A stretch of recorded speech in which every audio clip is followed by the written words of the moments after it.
The alarm siren screamed across the Caldronax Military Command Academy the moment Cadet Ethan Marsh refused to run. 3,000 cadets stood frozen in the observation dome, watching a single human sit down in the middle of a live Deathworld simulation chamber and pull a sandwich out of his jacket pocket. Instructor Voss Dracon, a 7-foot Threxian war veteran with silver-plated combat scars across his jaw, stared at the monitor in disbelief.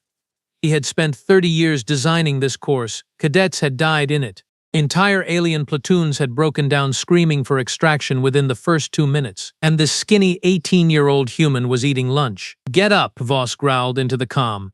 "Get up and run, or I will personally drag your corpse out of that chamber." Ethan did not even glance at the camera drone hovering above him. He took another bite, chewed slowly, and said, "Kind of in the middle of something." The crowd erupted into laughter. Nobles in the VIP section pointed and jeered. A Zeltarian commander barked something in his own language that translated roughly to weakling theater. This was supposed to be a public humiliation, a demonstration to the entire academy of why humans, the galaxy's newest and most pathetic member species, did not belong in elite military training. Voss had orchestrated this exact moment. 3 days ago, in front of the full auditorium, he had mocked human survival claims as exaggerated propaganda. Ethan, quiet and unremarkable until then, had simply said, "Put me in the course. I will finish my lunch while I do it." Voss had laughed so hard he nearly choked. Now he was not laughing, because the acid storms had started rolling in across the chamber floor, and Ethan had not moved an inch. The Deathworld simulation was not a metaphor. It was real atmospheric replication technology, capable of generating toxic weather patterns, gravity fluctuations, and released predator units from actual hostile planets. Cadets wore heavy survival armor just to last 90 seconds inside. Ethan wore his standard cadet uniform. No helmet, no gloves. The acid rain hit the ground 20 feet from him and hissed as it burned through solid alloy plating. "Sir," said Lieutenant Kessa Wren, the Academy's youngest tactical officer, standing beside Voss in the control room. Her antennae twitched with visible anxiety. "The storm pattern is adjusting around him. That should not be possible. The system generates randomized weather. It does not track individual targets." "Recalibrate it," Voss snapped. "I did. It is not a malfunction. The storm is avoiding him on its own." Voss stared at the screen, his throat tightening.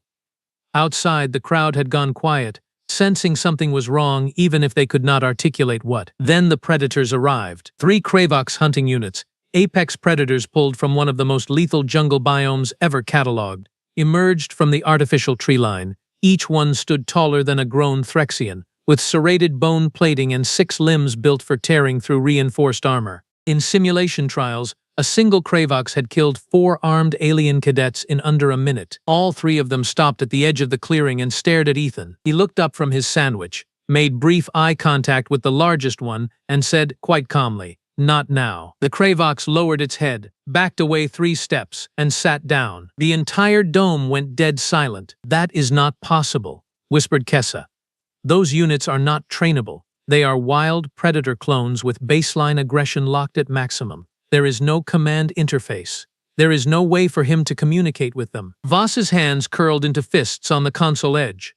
"Deploy the combat drones." "Sir, the drones are lethal force only. That protocol is reserved for actual security threats, not cadet evaluations. I need authorization from the Academy Commandant to—" "I said deploy them." 6 combat drones descended from the chamber ceiling, rotary cannons already spinning to firing speed.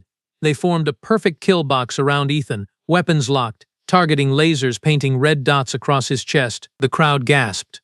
Some cadets screamed for the exercise to be stopped. Nobles in the VIP box stood up in alarm, realizing this had crossed from humiliation into something far more dangerous. Ethan finished chewing, wiped his mouth with the back of his hand, and looked directly into the nearest drone's optical sensor. "You really don't want to do this," he said quietly. For 3 full seconds, nothing happened. Then every single drone shut down mid-air and dropped to the ground in a shower of sparks. Kessa's console exploded with error messages. "Sir, the drones did not malfunction. They received a shutdown command, an external shutdown command. I am tracing the signal origin right now, and it is coming from inside the chamber." "That's impossible," Voss said, though his voice had lost all its earlier confidence. "He has no equipment. He was scanned before entry. No weapons, no tech, nothing." On the ground, Ethan stood up for the first time, brushing crumbs off his uniform. He He walked past the deactivated drones, past the crouching Kravoks that refused to even growl at him, and stopped directly beneath the observation dome's main camera. He looked up, straight into the lens, straight at Voss. "You built this course to prove humans can't handle a real Deathworld," Ethan said, his voice carrying clearly through the chamber's audio pickup. "I've got some bad news for you, Instructor. This isn't a Deathworld. It's a daycare." The auditorium exploded into chaos. Some cadets cheered. Most sat frozen in stunned silence. Voss slammed his fist on the console hard enough to crack the display casing. "Restart the entire simulation," he ordered. "Maximum threat tier. Everything we have." Kessa turned to him, her expression somewhere between fear and disbelief. "Sir, maximum tier includes the genocide-class predator units. Those have never been used in a live cadet exercise. They were pulled from actual extermination trials on Verathan 9. If something goes wrong, do it," Voss said. "I want to see this human beg." The chamber walls shuddered as heavy containment doors slid open at the far end. A deep guttural roar rolled out from the darkness, low enough that cadets in the observation dome felt it in their chests. Whatever emerged from that containment bay was not designed for training. It was designed to kill anything that moved. Ethan turned toward the sound, and for the first time since entering the chamber, his casual expression shifted into something sharper. Something focused. Something that made the hair on Kessa's neck stand up even through a monitor screen. "There it is," Ethan murmured, almost to himself. Finally something interesting. The creature that stepped into view was easily 30 feet long, covered in overlapping black plating, with 4 glowing eyes and a mouth lined with 3 separate rows of teeth. It had been genetically engineered on a world so hostile that the Galactic Council had classified it as unfit for any form of colonization or study, existing solely as raw biological horror. It fixed its 4 eyes on Ethan, and let out a scream that cracked one of the reinforced viewing windows in the observation dome. Then it charged. Ethan did not run. He rolled his shoulders once, exhaled slowly, and settled into a fighting stance that looked almost lazy, almost bored. The kind of stance a person takes when they have done this 1,000 times before and stopped being afraid of it a long time ago. The creature closed the distance in under 2 seconds. Ethan moved. What happened next lasted only 11 seconds, but every cadet in that auditorium would spend the rest of their lives trying to describe it. He was not simply dodging. He was reading the creature's attack pattern before it committed to the movement, sidestepping a killing blow by inches, driving his palm into a pressure point along its foreleg that made the entire limb buckle. He used its own momentum to redirect its charge into a support pillar, cracked the reinforced alloy on impact, and when the creature turned back toward him, disoriented and bleeding dark fluid from its jaw, Ethan was already behind it. He did not kill it. He grabbed hold of a nerve cluster along its spine, a spot no alien scientist in the room even knew existed, and the massive predator dropped instantly, paralyzed, twitching, alive but completely subdued. Silence, absolute, suffocating silence across the entire dome. Voss stood frozen at the console, staring at the frozen frame of Ethan standing over a paralyzed apex predator that the Galactic Council itself had deemed too dangerous for research. His hands were shaking, though he would never have admitted it. "That technique," Kessa whispered, her voice barely audible. "Sir, that is not standard human combat doctrine. That is not anything in any known human military manual we have on file." "Where did he learn that?" Voss did not answer. He was staring at something else on his monitor, something that had just appeared in a restricted data feed he was not supposed to have access to during a live exercise, a feed meant only for the eyes of Academy Command and the Galactic Security Council. A single classified file had triggered an automatic alert the instant Ethan disabled the genocide-class unit.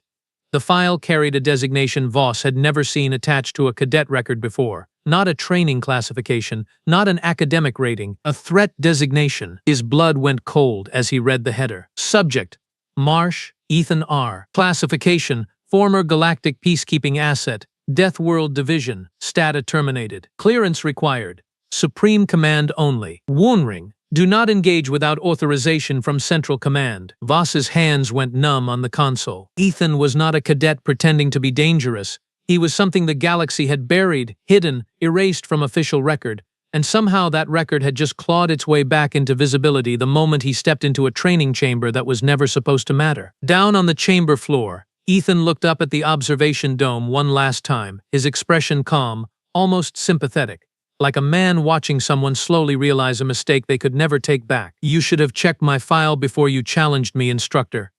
he said quietly. Then every alarm in the entire academy went off at once, red emergency lighting flooding every corridor, blast doors slamming shut across the facility, and a voice none of the cadets recognized echoed through the intercom system in a language older than the academy itself. Unauthorized activation detected. Deathworld Division Asset 06 has been located.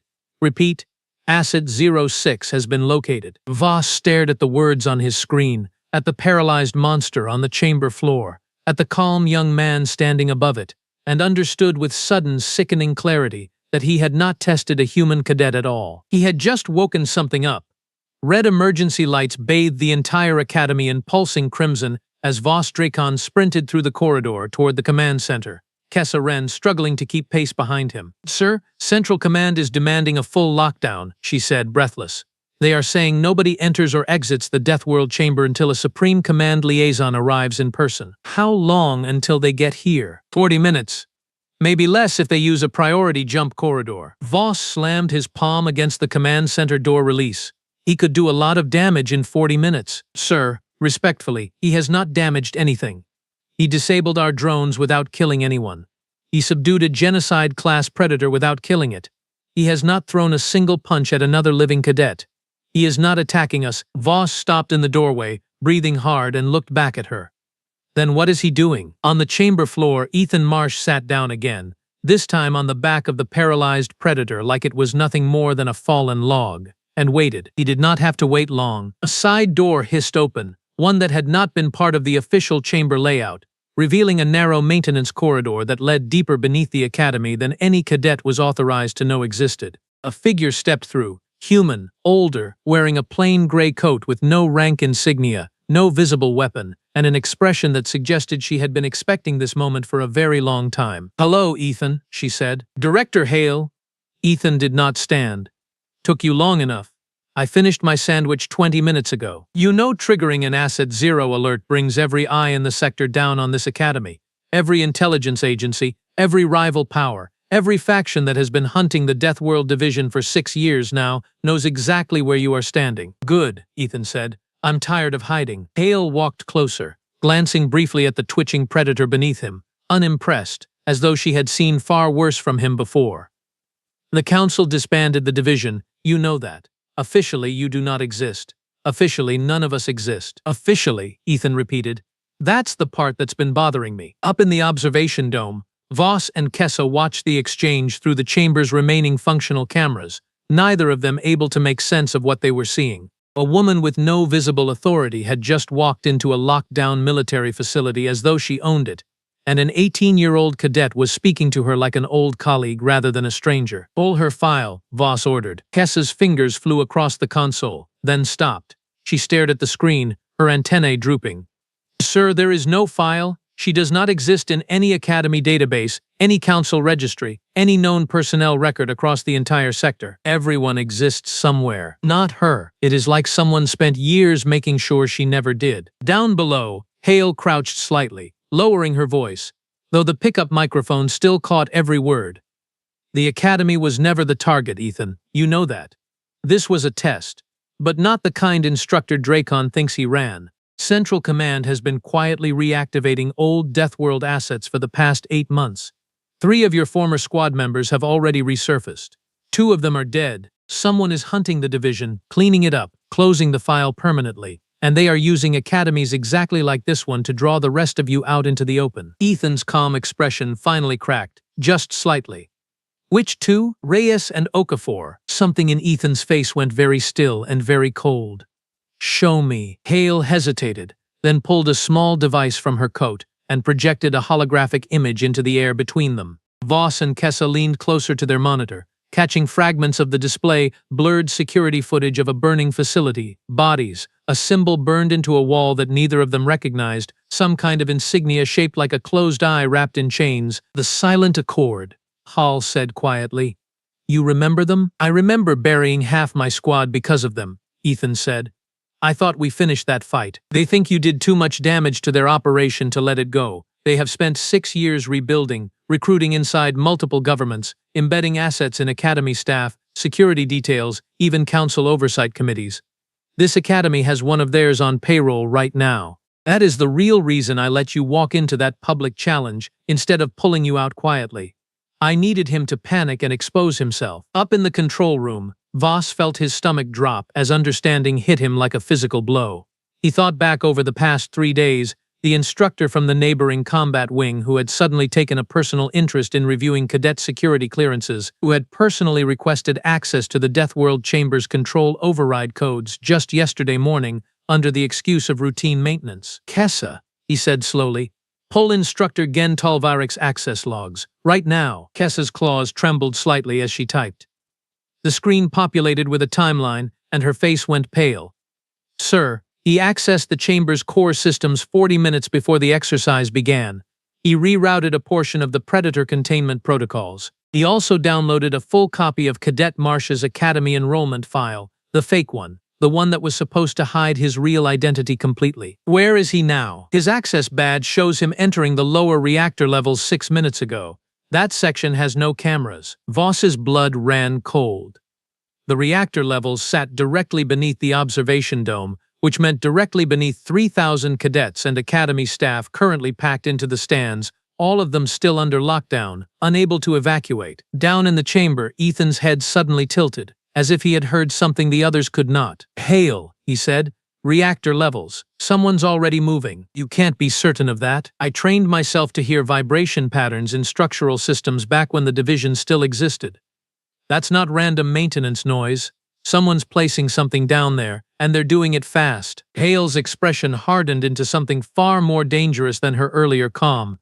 Tolvarik, friend of yours, Silent Accord operative, buried so deep in Academy staffing records that even our people missed him during the initial screening. If he is setting explosives in the reactor level, he is not trying to kill you specifically. He is trying to collapse this entire academy and blame it on an uncontrolled human Deathworld asset going rogue. It would justify exactly the kind of galaxy-wide crackdown the Accord has been pushing the Council toward for years. Ethan was already moving before she finished the sentence, sprinting toward the same side corridor she had entered through, moving with a speed that made the security footage blur. Ethan, wait. You don't have clearance for that section. The reactor shielding will— No time, he called back without slowing down. In the control room, Voss made a decision that would define the rest of his career in a single heartbeat. He slammed his hand on the emergency comm. This is Instructor Dracon. All chamber lockdowns are lifted immediately. I need full sensor access to the lower reactor levels routed to my console, and I need it now. Sir, that violates direct Central Command lockdown orders. An aide's voice crackled back. Then you can arrest me after we survive the next 10 minutes. Kessa stared at him, something like respect flickering across her face for the first time since the exercise began. She pulled the reactor schematics onto the main screen, revealing a maze of narrow maintenance corridors, and a single moving heat signature racing toward a second figure crouched beside the primary containment core. Ethan reached the reactor chamber in under 90 seconds, a route that should have taken a trained soldier at least 4 minutes to navigate safely. Instructor Gen Tolvarik knelt beside an open panel, wiring a compact device into the containment regulator, his composed academic demeanor completely gone, replaced by the focused intensity of a man who had spent years waiting for this exact moment. You're fast, Tolvarik said without turning around. Faster than the file suggested. You're stalling, Ethan said. That means you're not finished. 90 more seconds and this entire academy becomes a very convincing example of why humans can never be trusted with real military power. The Council will have no choice but to enact the containment protocols we have been drafting for the past 2 years. Every Deathworlder in known space, quarantined, monitored, contained, all because a single uncontrolled asset from a defunct black program decided to have a temper tantrum during a training exercise. That's the plan? Frame me for a mass casualty event I'm currently trying to stop? The galaxy will believe whatever story arrives first, Tolvarik said calmly, still working the wiring with practiced hands. And once the story is set, no amount of truth ever fully replaces it. Ethan closed the distance in 3 strides. Tolvarik spun with a concealed energy blade already igniting in his palm, faster than any academy instructor should have been able to move, confirming everything Hale had said about his true origins. Their fight was nothing like the display against the Predator. This was fast, brutal, silent except for the crack of impacts and the hiss of the energy blades slicing air. Tolvarik was skilled, disciplined, clearly trained by the same shadow organization that had already killed 2 of Ethan's former squadmates. He landed a glancing cut across Ethan's forearm, drawing blood, forcing a grunt of pain that the observation dome's audio pickup carried straight into the control room where Kessa gasped audibly. But Ethan had spent years surviving actual death worlds, not simulated ones, and pain was simply information his body had long since learned to process without hesitation. He absorbed the follow-up strike on his shoulder, used the momentum to trap Tolvaric's blade arm, and drove an elbow into his throat hard enough to drop him instantly. The device on the containment regulator blinked a warning light, counting down from 12 seconds. Ethan did not hesitate. He tore the casing open with his bare hands, ignoring the sharp bite of exposed circuitry, and ripped the primary detonator core free with 3 seconds left on the clock. The chamber went silent except for his own ragged breathing, and Tolvaric's unconscious body slumped against the reactor wall. Up in the control room, the entire academy exhaled as one collective breath. Alarms began shutting off one by one. Emergency lighting shifted from crimson back to standard illumination. Kessa sat back in her chair, hands shaking, staring at the screen where Ethan stood in the reactor chamber, bleeding, exhausted, and utterly unbothered. Voss stood frozen at the console, watching the young man he had publicly mocked just days earlier, the same young man he had tried to break in front of thousands of cadets for entertainment, standing as the only reason that Academy still existed at all. Hale arrived moments later, taking in the scene with grim satisfaction. Central Command is going to want a very long conversation with you. They can get in line, Ethan said, pressing a hand against the cut on his arm. I'm going to go finish my lunch. Word of what happened in that reactor chamber spread through the Academy faster than any official statement could contain it. By the following morning, the story had reached every corner of the Galactic Military Command network. Whispered in barracks, debated in officer messes, argued over in council chambers light years away, a human cadet, dismissed as a fragile deathworlder unworthy of real military training, had single-handedly stopped a black operation conspiracy from destroying one of the galaxy's most prestigious academies. Instructor Voss Dracon requested a formal meeting with Cadet Ethan Marsh 2 days later, standing in his office with none of the arrogance he had carried during the public challenge. I owe you an apology, he said. I built that course to humiliate you. Instead, you exposed something none of our security systems caught in years. You didn't know, Ethan said simply. That's not a crime. Ignorance isn't malice. Most cadets in your position would still hate me for what I tried to do. Ethan considered that for a moment. Most cadets haven't buried friends because people underestimated what humans are capable of. I stopped caring about being humiliated a long time ago. I only care about people paying attention before it costs them something they can't get back. Voss extended a hand, an old human gesture he had picked up over years of academy service. Then let me make it right. Teach this course. Teach it the way it should have been taught from the beginning. Ethan looked at the offered hand for a long moment, then shook it. On one condition. We stop calling it a Deathworld simulation. What do you want to call it instead? Orientation, Ethan said, a faint smile crossing his face for the first time since the exercise began, because where I come from, this was just Tuesday. Behind them, unnoticed by either man, a new alert quietly populated on a secured terminal somewhere deep in Central Command, flagging additional silent accord activity detected across 3 separate sectors, a silent reminder that the fight Ethan Marsh had just survived was only the smallest visible fragment of a war the galaxy did not yet know it was already fighting.